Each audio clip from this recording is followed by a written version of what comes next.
கர்த்தர் உங்களோட பேசுவாராக. என்ன தலைப்புன்னு பார்த்தீங்கன்னா, ஜெய வீரர்களுக்கு ஒரு வெகுமதி தருவார் ஆண்டவர். யாருக்கு தருவார்? ஜெய வீரர்கள். ஜெய வீரர்கள்னா என்னன்னு பார்த்தீங்கன்னா, நம்ம ஒரு காரியத்துல ஜெயிக்கணும். ஜெயிக்கிறதுனா ஓட்டப்பந்தயம், எல்லாருமே அந்த மாதிரி பரிசை பெறுவாங்க. அது மாதிரி நிறைய விளையாட்டுங்கள்ல ஒரு ஜெயம் பெறுவாங்க. அந்த ஜெயத்தை சொல்ல, பாவத்துல இருந்து நீ ஜெயம் பெறணும், சில விஷயத்துல இருந்து கர்த்தருடைய சமூகத்துல இருந்து நீ ஜெயம் பெறணும். அந்த ஜெயம் பெறுவர்களுக்கு ஒரு வெகுமதியை தராரு. நான் சில வசனத்தை காமிச்சு உங்களுக்கு வார்த்தைக்குள்ள போறேன். 1 யோவான் 2ஆம் அதிகாரம் 13ஆம் வசனத்துல சொல்றார், பிதாக்களே, ஆதி முதல் இருக்கிறவரை நீங்கள் அறிந்திருக்கிறதினால் உங்களுக்கு எழுதுகிறேன்.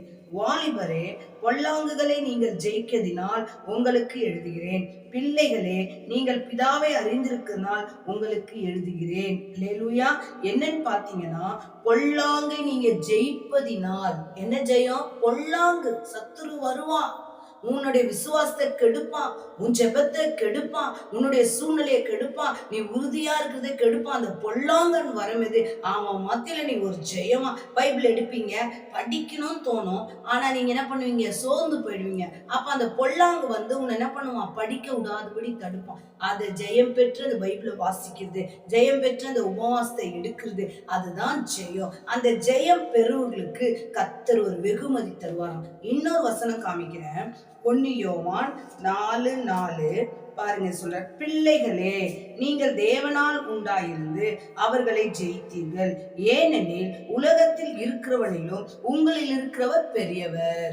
பாருங்க, என்னன்னு பாத்தீங்கன்னா இங்க காமிக்கிறாரு, அவர்களை யாரா? நீங்க தேவனுடைய பிள்ளைங்க, அதனால அவர்களை ஜெயித்தீங்க. அல்லேலூயா. இந்த ஜெயம் ஆவிக்குரிய ஜீவித்துல ஒரு ஜெயம் பெற்றுக்கொள்ளும் போது உங்களில் இருப்பவர் பெரியவர். இந்த உலகத்துல இருப்பவனை காட்டிலும் உங்களில் இருப்பவர் பெரியவர்.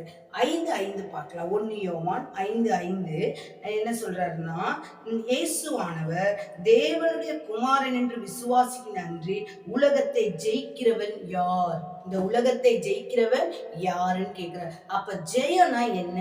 ஆவிக்குரிய ஜீவத்துல நீங்க வேதம் வாசிக்கிறது, நீங்க பாடுறது, நீங்க உபவாசம் எடுக்கிறது, பிளஸ் நீங்க அநேக காரியம், உங்க விசுவாசம் சோர்ந்து போகாதபடி இதுல இருந்து நீங்க ஒரு ஜெயத்தை பெற்றீங்கன்னா என்ன வெகுமதி தராரு பாத்தீங்களா? கர்த்தர் என்ன வெகுமதி உங்களுக்கு தருவாரு அப்படின்னு பார்த்தா, முதலாவது ஆவிக்குரிய உணவு தருவார். என்ன கொடுத்து தருவாரா?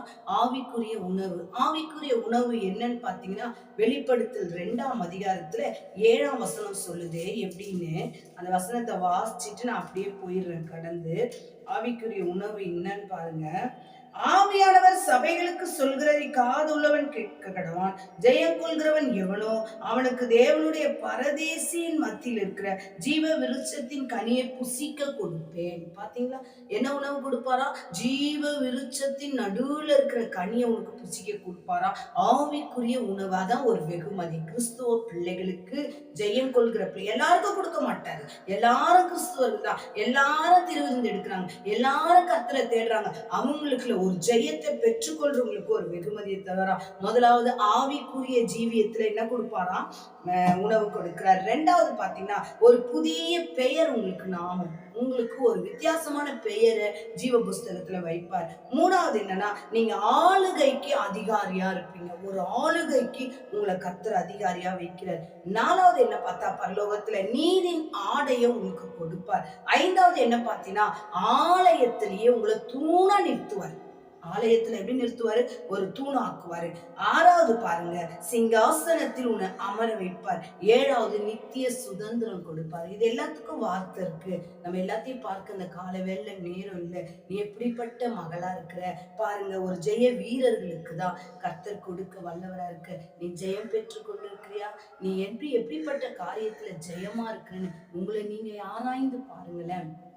நம்ம ஒரே ஒரு காரியத்தை சொல்றேன். ஒரு கட்டியான தயிருக்குள்ள 2 தவக்கல விழுந்துருச்சான். கெட்டியான தயிருக்குள்ள இந்த 2 தவக்கல உள்ள விழுந்து பட்டக் பட்டக் பட்டக் பட்டக்குன்னு 2 கையை வச்சு அடிச்சு அடிச்சு அடிச்சு மேலுக்கு வர முடியா. அப்படியே உள்ளுக்கே இருந்து ஒரு தவளை ரொம்ப நேரம் அடிச்சு நல்ல நீந்தி மேல வரணும்னு பார்த்தா அதால மேலேயே வர முடியலையா. அந்த தவக்கலையால தயிருக்குள்ளேயே இருந்து சோர்ந்து போய் மரிச்சு போச்சான்.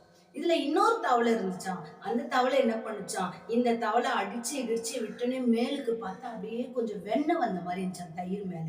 அப்ப இது பார்த்துச்சாம், ஓ எனக்கு இது மறிச்சிட்டாலும் எனக்கு வழி வச்சிருச்சு. அப்ப இது வெண்ணெய் இதை ரொம்ப நேரம் அடிச்சதுனால வெண்ணெய் வந்திருக்கு. இன்னும் நம்ம ட்ரையல் பண்ணலான்னு சோர்ந்து போகாம இன்னும் வேகமா அடிச்சனையும் அந்த தயிருக்கு மேல அப்படியே வெண்ணெய் குவிந்து நின்னுச்சாம். அப்போ உடனே அந்த வெண்ணெய்க்கு மேல ஒரு தாவி குதிச்சு அந்த வெண்ணெயில இருந்து அந்த பானைக்கு மேல வெளியே பதுக்குன்னு வெளியே வந்துருச்சான். வெளியே வந்தோடனே இன்னைக்கு அப்ப ஜெயம் தானே அது கொண்டுச்சு. ஒண்ணு சோர்ந்து போய் மறித்து போச்சு. இன்னைக்கு உலகத்துல அப்படித்தான். இன்னைக்கு உன்னால முடியல, இந்த உபதத்தை தாங்க முடியல, இந்த வேதனையை தாங்க முடியல, போராட்டம் தாங்க முடியல, போடான்னு சொல்லிட்டு ஆண்டவரை விட்டுடுவீங்க, சர்ச்சைக்கு வர்றதை விட்டுடுவீங்க, பைபிள் வாசிக்க மாட்டீங்க, ஜோம் பண்ண மாட்டீங்க, உபவாசிக்க மாட்டீங்க. ஆனா இன்னொரு தவளை மீண்டு வெளியே வர்றதுக்கு காரணம் அது சோர்ந்து போகாம தைரியத்தோட அது ரொம்ப வேகமா அதோட கைகள்ல போட்டு வேலையை செஞ்சு அது ஜெயத்தை பெற்றுக்கொண்டது. இன்னைக்கு நீங்களும் அப்படிதான். ஒரு தவளை சோர்ந்து போன மாதிரி இருக்காதீங்க. ஜெயத்தை பெற்றுக்கொள்ளணும்னா, நீ ஜெயிக்கிறவளா இருக்கணும்னா விடாமுயற்சியோட இரு. கர்த்தர் பக்கம் இரு. கர்த்தர் உனக்கு ஜெயத்தை கொடுப்பார். கண்களை மூடி நம்ம ஜெபிப்போமா. நன்றி ஆண்டவரே, இந்த நேரத்துக்காய் நன்றி, இந்த நாளுக்காய் நன்றி அப்பா. உங்க கரங்கள்ல நம்ம ஒப்பு கொடுக்கிறோம்ப்பா. ஜெயம் பெறுகிறவர்களுக்கு ஒரு வெகுமதியை தரீங்கப்பா. அப்பா எங்களுக்கு ஒரு அதிகாரத்தை கொடுக்குறீங்க, ஆளுகையின் அதிகாரம் ஆண்டவரே. நல்ல ஆவிக்குரிய உணர்வு அப்பா. ஸ்தோத்திரிக்கிற நிறைய காரியங்களை ஜெயத்தை நாங்க பெற்றுக்கொள்ள எங்களுக்கு உதவி செய்யுங்கப்பா. எங்க கூட இருங்க ஆண்டவரே. எத்தனையோ பேர் என்னால ஜெபிக்க முடியல, என்னால வேதம் வாசிக்க முடியல, என்னால துதிக்க முடியல, என்னால பாட முடியல, எனக்கு தொடர்ந்து ஆலயத்துக்கு வர முடியல, எனக்கு ஜெயம் வேணும்னு சொல்லி எத்தனையோ பேர் சோர்ந்து போறாங்க. கர்த்தர் உன்னை பார்த்து சொல்றார், மகளே நீ கலங்காத. உலகத்தில் இருப்பவர்களை காட்டிலும் உன்னில் இருப்பவர் பெரியவர், உன்னில் இருப்பவர் பெரியவர் சொல்லி அந்த வார்த்தையை சொல்லி ஆண்டவரே, எந்த சகோதரி கலங்கிட்டு இருக்காளோ, எந்த சகோதரி அழுதுட்டு இருக்காளோ, எந்த சகோதரி மனசோர்ந்து போயிருக்கிறாளோ, அந்த சகோதரியை பார்த்து உன்னில் இருப்பவர் பெரியவர், மகனே உன்னில் இருப்பவர் பெரியவர், இந்த வார்த்தையை நாங்கள் வைக்கிறோம். எல்லா உங்க கரங்களில் ஒப்புக் கொடுக்கிறேன். ஜெபங்களை எடுக்கணும்னால பிதாவே, ஆமென்.